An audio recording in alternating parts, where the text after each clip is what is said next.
नमस्कार साथियों, स्वागत है आपका दिनेश एकेडमी यूट्यूब चैनल में। तो साथियों, आज के इस वीडियो में हमारी जो है उत्तराखंड एमसीक्यूज पार्ट 3 तो देख लेते हैं आज उत्तराखंड एमसीक्यूज पार्ट 3 में कौन कौन से प्रश्न जो रहने वाले हैं इस वीडियो में उत्तराखंड से संबंधित।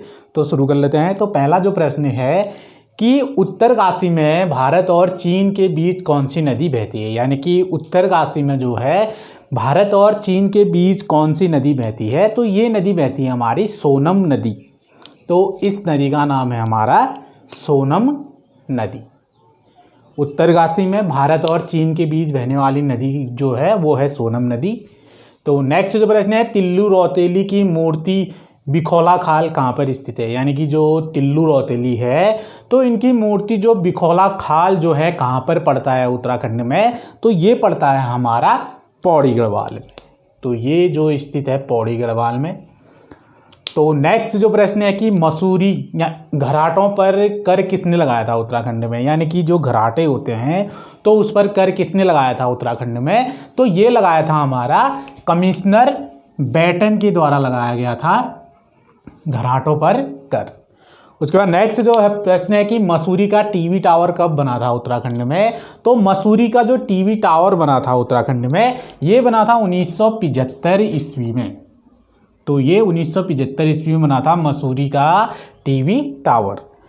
नेक्स्ट जो प्रश्न है, जंगल बचाओ आंदोलन के सूत्रधार कौन थे उत्तराखंड में, यानी कि जंगल बचाओ सूत्रधार के जो आंदोलन के सूत्रधार कौन थे उत्तराखंड में जंगल बचाओ, तो ये थे शमशेर सिंह बिष्ट। शमशेर सिंह बिष्ट जो है जंगल बचाओ आंदोलन के सूत्रधार माने जाते हैं। उसके बाद नेक्स्ट है कि सालम का शेर किसको कहा जाता है उत्तराखंड में, यानी कि सालम का शेर के नाम से किसको जाना जाता है उत्तराखंड में, तो ये जाना जाता है राम सिंह आज़ाद को। राम सिंह आज़ाद को जो है सालम का शेर कहा जाता है उत्तराखंड में।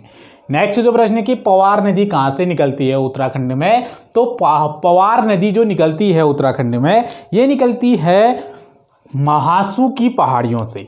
तो ये महासू की पहाड़ियाँ हैं तो वहाँ से निकलती है पवार नदी, महासू की पहाड़ियों से। नेक्स्ट जो प्रश्न है कि यूके में काफल का वृक्ष कैसा है, यानी कि उत्तराखंड में जो है काफल का वृक्ष कैसा माना जाता है, तो ये जो वृक्ष है काफल का तो ये सदाबहार वृक्ष है। तो ये जो है सदाबहार वृक्ष माना जाता है काफल को उत्तराखंड में। और ऐसे ही काफल का वैज्ञानिक नाम क्या है, तो काफल का जो वैज्ञानिक नाम है मायरिका इसुक्लमेंटा, यानी कि मायरिका इसुक्लमेंटा जो है इसका वैज्ञानिक नाम है काफल का। उसके बाद नेक्स्ट जो प्रश्न है, यूके में देवों का फल किसे माना जाता है, तो उत्तराखंड में जो है देवों का फल जो माना जाता है ये भी जो है काफल को माना जाता है देवों का फल। उसके बाद नेक्स्ट जो प्रश्न है कि यूके यानी कि उत्तराखंड में जो है बुग्यालों की मदर टेरेसा किसे कहा जाता है, यानी कि उत्तराखंड में जो है बुग्यालों की मदर टेरेसा किसे कहा जाता है, तो ये कहा जाता है हमारा रूपा देवी को जो है उत्तराखंड में जो है बुग्यालों की मदर टेरेसा कहा जाता है।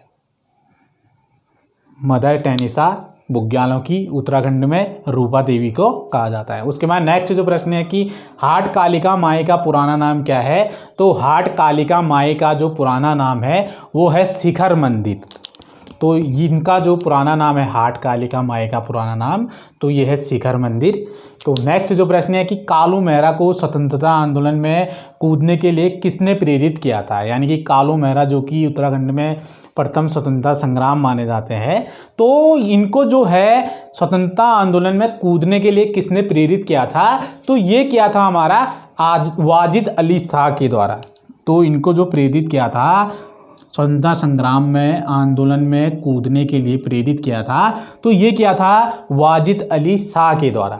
तो उसके बाद नेक्स्ट जो प्रश्न है कि यूके में सर्वप्रथम जो है बौद्ध धर्म का प्रचारक कौन था, यानी कि उत्तराखंड में जो है कि सर्वप्रथम बौद्ध धर्म का प्रचारक कौन था, तो ये था माझी झम जो था उत्तराखंड में बौद्ध धर्म का प्रथम प्रचारक था माझी झम।